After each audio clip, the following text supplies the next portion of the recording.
So that's a summary of what transpired in the courtroom by 16 News 62's Don Ulo.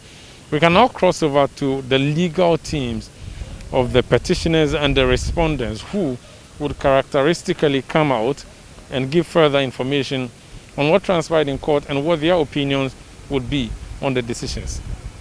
If you have several collation seats for one region, which one was used for the declaration? I don't know. If you have sheets with different words in numbers in words and numbers in figures, which are different, which one was used for the declaration, or for collating, or for adding up the numbers? The only person who can tell us this is the EC chair, who's the returning officer. And that leads me to the second issue that rose today. They claim that they are not going to, or they stated, it's not even a claim, they stated clearly that they are not going to call any witnesses, even though they have submitted witness statements. Now, I don't know whether it's evading, running away, whatever, but they are avoiding or running away or evading the cross-examination of Mr. Chikata. We should remember that this is the EC, which has a constitutional duty to the people. They have an obligation to account to us for our stewardship, and they say they are not going to take the witness stand. Well, tomorrow we'll see how our lordships will rule on this. And the issue was raised whether it's a human rights issue. I don't know. This is the EC chair, a body created by the Constitution, which has an obligation to account to us. They are obliged, they have a duty to respond to our questions. They cannot, EC cannot hide under human rights to say they are not going to respond to us. So I respectfully disagree with her ladyship when she said it is a human rights issue. It is not a human rights issue. They are obliged to respond to us. That the petitioner advertised 5 witnesses and ended up calling 3.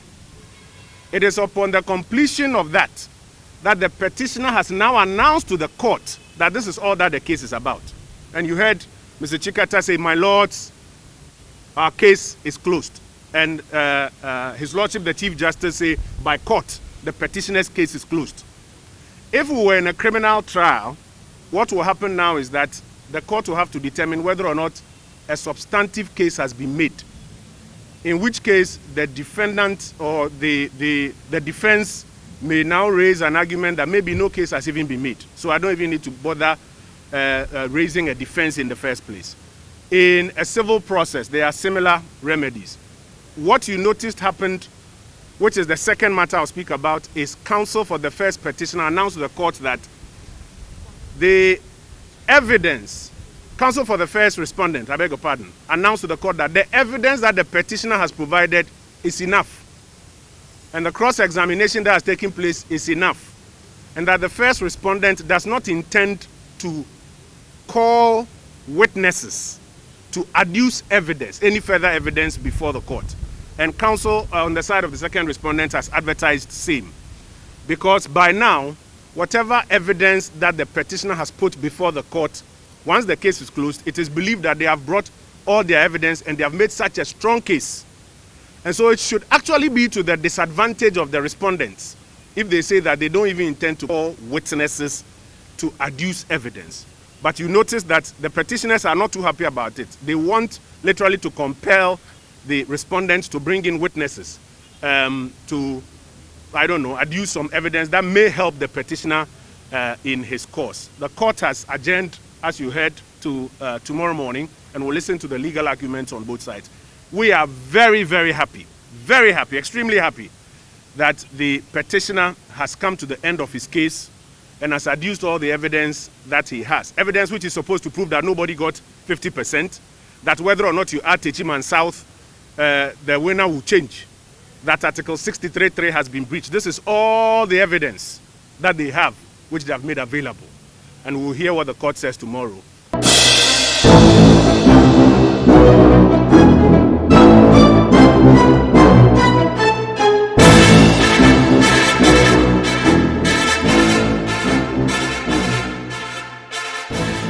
Well, for viewers who were anticipating the presence of Jean Mensah in the courtroom, it appears you may have to pray harder if you really are wishing for that, because there's an opposition to that proposal.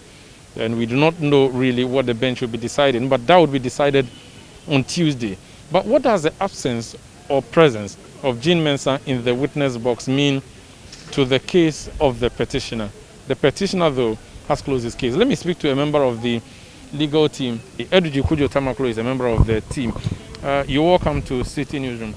Have you, based on all the witnesses you presented, produced figure evidence to show that this is how much John Mahama obtained and this is how much Nana Akufo-Addo obtained, for which reason none garnered the 50% plus one? The Electoral Commission did only one declaration, and it was on the 9th.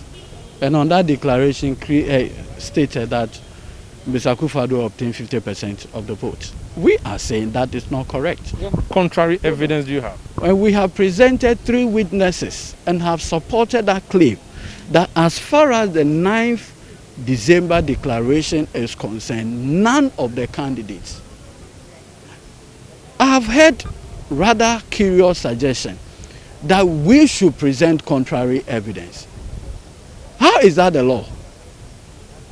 Because the NDC is not the returning officer as far as presidential election is concerned. But the NDC is challenging what the returning officer has said. What the NDC is saying is that on the 9th, based on a certain number, she made an assumption and declared the result.